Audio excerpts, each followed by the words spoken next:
নমস্কার। আজকে আপনাকে একটা খুবই প্রভাবশালী একটা উপায় বলবো, যেটি শুধুমাত্র আপনাকে রবিবার দিন করতে হবে। যদি আমরা দেখি, রবিবার দিনটি কিন্তু সূর্যদেবের জন্য, তো এই সূর্যদেবের জন্যই কিন্তু পুরো সংসারটা চলছে। আজকে যদি একটা দিন সূর্য না ওঠে, তাহলে আপনি বুঝতে পারছেন যে কি ক্ষতিটা হয়, কতটা সমস্যা হয়। তো ঠিক আপনি যদি ভাবেন যে এবারে সূর্য ওঠাই বন্ধ হয়ে গেছে এবং চারিদিক অন্ধকার, তাহলে বুঝতেই পারছেন যে পৃথিবীতে কোনো জীব অবশিষ্ট থাকবে না। তাহলে বুঝতেই পারছেন এই সূর্যকে কেন্দ্র করে কিন্তু আমাদের জীবনটা চলছে। তো সপ্তাহে একটি দিন কিন্তু খুবই গুরুত্বপূর্ণ। আর এই দিনে যদি আমার বলা এই উপায়টা আপনি যদি করেন, আপনার জীবনে কখনো অর্থের অভাব তো হবেই না, সাথে আপনি সূর্যদেবকেও কিন্তু সন্তুষ্ট করতে পারবেন। যাদের জন্ম কুণ্ডলিতে, যাদের জন্মছকে বা নিউমেরোলজি হোক বা অ্যাস্ট্রোলজি মতে যদি সূর্য খুব ডাউন, তাহলে তাদের জন্য এই উপায়টি ভীষণই কার্যকারী হবে। উপায়টি কি আগে সেটি বলে দিচ্ছি। এই উপায়টি করার জন্য যে সামগ্রী লাগবে খুবই সামান্য। আপনার শুধুমাত্র কর্পূর আর একটু লবঙ্গ। আমি এখানে বলে দিচ্ছি যে কর্পূরের ঢেলি পাওয়া যায়, দুটো কর্পূরের ঢেলা নিয়ে নেবেন এবং সাথে আপনি লবঙ্গ, ফুলওয়ালা লবঙ্গ। যেমন এখানে আমি দেখিয়ে দিচ্ছি, এই যে ফুল, ওপরে যে ফুলটা লবঙ্গের, এটা যেন ইনট্যাক্ট থাকে। এই ফুল শুদ্ধ লবঙ্গ একটা নেবেন আর সাথে দুটো কর্পূর নেবেন। নেওয়ার পর একটা মন্ত্র বলবো। রবিবার দিন স্নান ধান করে আপনি এই উপায়টা করতে পারেন। যদি সময় না হয় সকালে, সেই ক্ষেত্রেও বলে দিচ্ছি, অনেকে বলেন আমি একটু লেট উঠি বা আমি হয়তো অত সকালে পুজো করতে পারি না নানান কারণে, তো সেই ক্ষেত্রে সূর্য অস্ত্র যাওয়ার আগে আগে করে নেবেন। তাও যদি না হয়, আরেকটা বলে দিচ্ছি, লাস্ট রাত্রি 9টার আগে অবধি এই উপায়টি আপনি করতে পারেন। খুবই সামান্য সময় লাগবে এই উপায়টি করতে, কোনো বিশাল আধ ঘন্টা 1 ঘন্টার ব্যাপার না। যে মন্ত্রটি দেব শুধুমাত্র 21 বার, গুনে গুনে 21 বার পড়বেন, আপনার কাজ হয়ে যাবে। খুব বেশি কিছু করতে হবে না। আজকের এই ব্যস্ত জীবনে এতটা সময় আমরা কেউই হয়তো দিতে পারি না কোনো কিছু করতে বললে। তো সেখানে আপনি 21 বার যদি সামান্য এই মন্ত্রটা জপ করেন, তাহলেই আপনার কাজ কিন্তু অসাধারণভাবে হয়ে যাবে।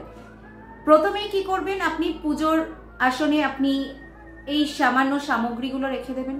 রাখার পর যে মন্ত্রটা আমি দিচ্ছি, সূর্যের যে বীজ মন্ত্র, সেই বীজ মন্ত্রটা আমি স্ক্রিনে দিয়ে দিচ্ছি। সাথে আমি উচ্চারণ করে শুনিয়ে দিচ্ছি, ওম হ্রাম হিম হ্রম সা সূর্যায় নমঃ। 21 বার জপ করবেন।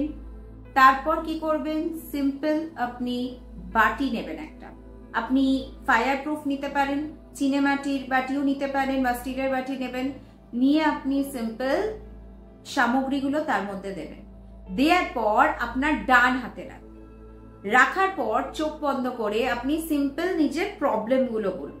আপনার যা যা সমস্যা আছে, আমাদের জীবনে প্রত্যেকেরই কিছু না কিছু সমস্যা আছে। প্রায় দিন আপনারা মেসেজ করেন, নানান ধরনের উপায় জিজ্ঞেস করেন।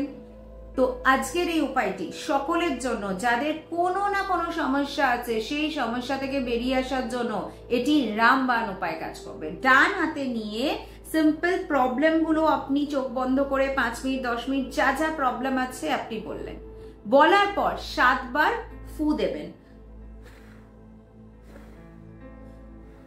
এইভাবে 7 বার ফু দিলেন। ফু দেওয়ার পর সিম্পল আপনি কি করবেন, ওটাকে জ্বালিয়ে দেবেন। জ্বালানোর পর যে ধোঁয়াটা হবে, আপনি পুরো বাড়িতে গিয়ে সেই ধোঁয়াটা ভালো করে ছড়িয়ে দেবেন। প্রত্যেকটা রুমে, প্রত্যেকটা জায়গায় গিয়ে ছড়িয়ে দেবেন। সে তার যে সুগন্ধি, কর্পূরের যে সুগন্ধি এবং যেটা আপনার ক্লোভ, যেটা লবঙ্গ, দুটোরই কিন্তু একটা দারুণ সুগন্ধ আছে। সেই সুগন্ধটি গিয়ে কি করবে, নেগেটিভ এনার্জি, আপনার প্রবলেম তো সলভ হবেই হবে, সাথে যে নেগেটিভ এনার্জির বাসটা আপনার বাড়িতে আছে, সেই নেগেটিভ এনার্জি কিন্তু আপনার বাড়ি থেকে দূর হয়ে যাবে, পজিটিভ এনার্জি আসবে এবং এতে মা লক্ষ্মীও কিন্তু খুব তুষ্ট হন। তো অতএব আপনি এইটুকু আশা করতে পারেন যে আপনার জীবনে অর্থের অভাব যেটা ছিল সেটাও কিন্তু আপনার কাটবে, বা কোনো ধরনের টাকা সংক্রান্ত সমস্যা হয়ে থাকলে এই উপায়টা প্রত্যেক সপ্তাহে একবার করে যদি করেন, কথা দিচ্ছি আপনার টাকা পয়সার সমস্যা থেকে আপনি বেরিয়ে আসবেনই আসবেন। বিশ্বাস নিয়ে করবেন, খেলার ছলে করবেন না। যে কোনো জিনিস যখন বিশ্বাস নিয়ে করেন সেটির কিন্তু দুর্দান্ত রেজাল্ট আপনারা অনেকেই পান, হোয়াটসঅ্যাপ করেন, কমেন্ট করেন। তো সেখান দিয়ে বলছি এই উপায়টাও করে দেখবেন, দারুণ রেজাল্ট পান। আজকের জন্য ভিডিওটি এখানে শেষ করলাম। আশা করি ভিডিওটি ভালো লেগেছে। ভিডিওটি ভালো লাগলে লাইক, শেয়ার এন্ড সাবস্ক্রাইব করতে ভুলবেন না বন্ধুরা।